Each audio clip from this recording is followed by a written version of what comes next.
আমি চিরবিদ্রোহী বিশ্ব ছড়ায় উঠে আছি একা চিরশীল। প্রিয় ভাইয়েরা, আপনারা জানেন শরীফ ওসমান হাদীকে এক সপ্তাহ 168 ঘন্টা আগে গুলি করা হয়েছে। এখন পর্যন্ত কি তার খুনিকে গ্রেফতার করা হয়েছে? সরকারের পক্ষ থেকে এখন পর্যন্ত কি খুনিকে গ্রেফতারের ব্যাপারে আপনাদেরকে আশ্বস্ত করা হয়েছে?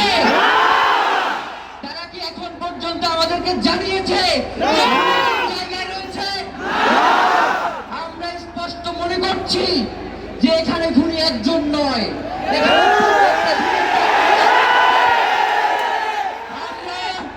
ইনকিলাব মঞ্চ এবং তার পরিবারের পক্ষ থেকে আপনাদেরকে জানিয়ে দিতে চাই, খুনের পরিকল্পনাকারী, খুনের সহায়তাকারী এবং পুরো খুনি চক্রকে বিচারের আওতায় নিয়ে আসতে হবে। আগামী 24 ঘন্টার মধ্যে স্বরাষ্ট্র উপদেষ্টা এবং সহকারী উপদেষ্টা সম্মুখে এসে তারা এই খুনের ব্যাপারে আগামী গত এক সপ্তাহ ধরে কি পদক্ষেপ নিয়েছে তা জনসম্মুখে জানাতে হবে।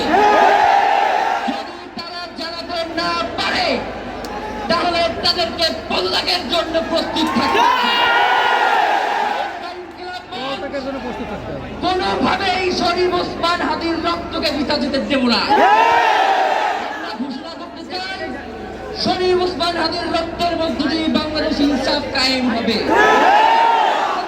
বারংবার বলেছেন বাংলাদেশের স্বাধীনতা, সার্বভৌমত্ব রক্ষা এবং ইনসাফের লড়াইয়ের জন্য আমাদেরকে যদি জীবনে দিয়ে দিতে হয় আমরা জীবন দিয়ে দেব।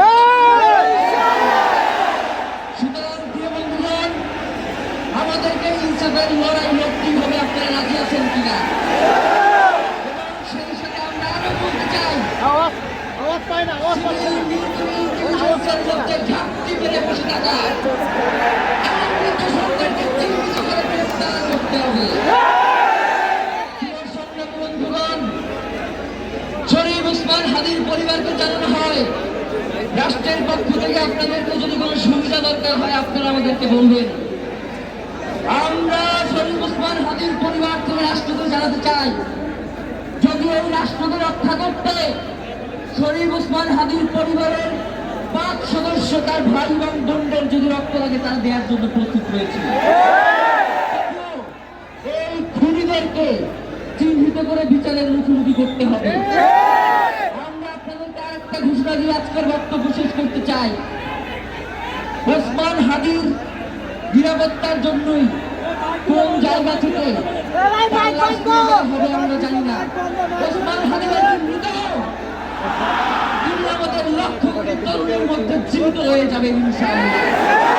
আপনাদেরকে জানিয়ে দিতে চাই, কোনো ধরনের সহিংসতা ছাড়া আমরা যেহেতু ওসমান হাদীর লাশকে আমরা জাতীয় কবি কাজী নজরুলের পাশে দাফন করার ব্যবস্থা করতেছি, আপনারা সবাই এই প্রোগ্রাম শেষে জনতার মিছিলে সহযোগিতা করে দেবেন। আমরা ভাইকে আপনাদের সাথে দাফনের পরে কথা বলবো। বাংলাদেশের স্বাধীনতা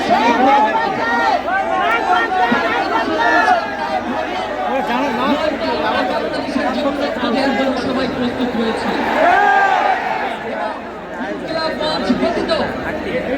কারো কোনো প্রোপাগান্ডায় আপনারা কোনো ধরনের সহিংসতার পথ বেছে নেবেন না। আমরা ইনকিলাব মঞ্চের পক্ষ থেকে আপনাদেরকে জানাবো কখন কি ব্যবস্থা গ্রহণ করতে হবে। আপনাদের সকলকে, এই লক্ষ লক্ষ মানুষকে আজকে শরীফ ওসমান হাদীর তাকে আমরা সবাই দোয়া করব এবং তার যে লড়াইয়ের পথ, তার যে সাংস্কৃতিক আন্দোলন, তার যে আধিপত্যবাদের বিরুদ্ধে লড়াই, আমরা সকলে সেটাকে একসাথে প্রতিহত করব। বাংলাদেশ জিন্দাবাদ, ইনকিলাব জিন্দাবাদ।